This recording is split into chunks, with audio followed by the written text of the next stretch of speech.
now we're fortunate to be joined by Jess Kantor. Very nice to meet you. It's nice to meet you as well.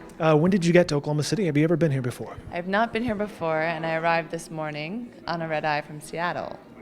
We were just talking with Lacey, so you guys are on the same flight. Yes, yes.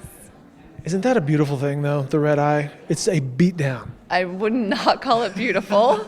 I do not look beautiful, but You look great. thank you. So you're on that panel this morning that was talking about the future of filmmaking. I know Lance McDaniel, the artistic director of the deadCenter Film Festival, is really pumped about this panel. He called it the future. Is that how you would see that space? I would say it's another opportunity and a new medium for us to play in as creatives and storytellers. So just like books didn't disappear when theater happened and film didn't disappear when television happened, I think VR and 360 filmmaking or storytelling is going to just open up a whole new opportunity and playing field for us to tell stories that's going to be additive to our environment. Not necessarily replacing, it's another layer. Exactly. Well, in what space do you play? What is your film? Your latest film? So the piece that I have here is called Sorcellerie. It's a dance piece about a woman discovering she has magical powers. It's French for the sorceress. And she plays in shadow and then steps into the light and kind of feels like she's growing and dances around us and then goes back into the shadow. So it's a really a piece playing with the use of space and dance in the 360 medium with original composition by a composer named Mackenzie Stubert. But yeah, it's a really great piece if you've never put on a headset before, because all you have to do is follow the dancer and you know exactly where to look.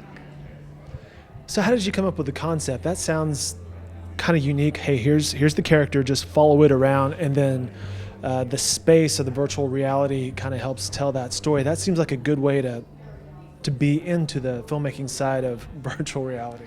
Yeah, I think if you think about theater and when immersive theater, when there's no stage and the theater's happening all around you, it's very similar to telling stories in 360 environment or in virtual reality. So you're telling a story in the space and you're putting a person in that space with you. So it's not just about being a fly on the wall and watching, it's this relationship between you being in this world and how you relate to it. And so working with dance has been great because dancers move in space. And the way they move in space help tell stories. It's just raw emotion. So I can just get a feeling alive, and it's a great way to experiment with editing techniques and different. So in La Sorcellerie, I play with this concept of a jump cut, and if I lower the camera slightly, I'm lowering you as you are the camera, and so she looks like she's getting bigger and becoming more powerful. And it's just simply by jump cutting and lowering the camera slightly. It goes back to the old Hitchcock method of spatial relation, which gives a different meaning and feeling. Exactly. And since we don't have a language yet that Hitchcock helped develop for all the filmmakers that have come after him, we're doing that as collectively as a group of storytellers, building a language of storytelling within this medium. A background in dance? Why choose a dance for this? Yeah, I was a classical ballet dancer growing up, and I feel really comfortable with that. And when I started playing in the medium and wanting to explore the art form, it felt right. And I really think dance actually, in some ways, it's one of the most incredible ways to experience dance in VR. You don't get as close to the dancers when you're on stage. It's like being with street dancers and you're with them and they're dancing around you. So you just get to see a lot more nuance than you would normally. How'd you get into the film business? Well, I went to NYU, and then I interned. Awesome. Thank you. And then I interned a long time ago. I interned all through college and started working. My first job was at Sony Pictures, and I sort of worked my way as an assistant, and then moved over to content marketing and was making all sorts of stuff. I think I made thousands of branded pieces, and then my last role was working for Sundance, and realized that I was interviewing the people that I wanted to be. And so I quit my job and started making stuff. And you're in LA now, right? I'm in LA. I moved to LA about 4 years ago when I started working for Sundance, and I actually really like it. All right, so where can we find your work these days? My VR Dance Project work is on YouTube under a channel called VR Dance Project. I have a YouTube channel or a website that's jessicakantor.com, and that can lead you to wherever my most recent work is. And what is next for you? I have a 3-part narrative drama that is currently finding a home for release, that is playing with drama storytelling in 360 video, but also has interaction. So based on your gaze, it'll change what scenes you're looking at.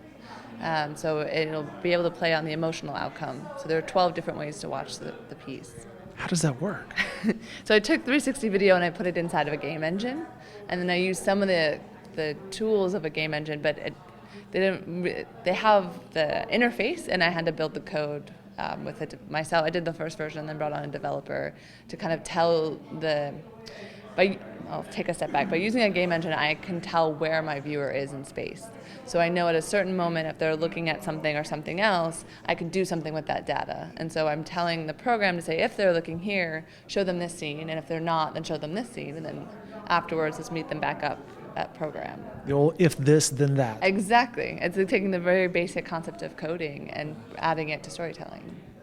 How smart is she? My goodness, that is awesome. Thank you. Well, thank you for your time. Welcome to Oklahoma City. Anything next while you're here?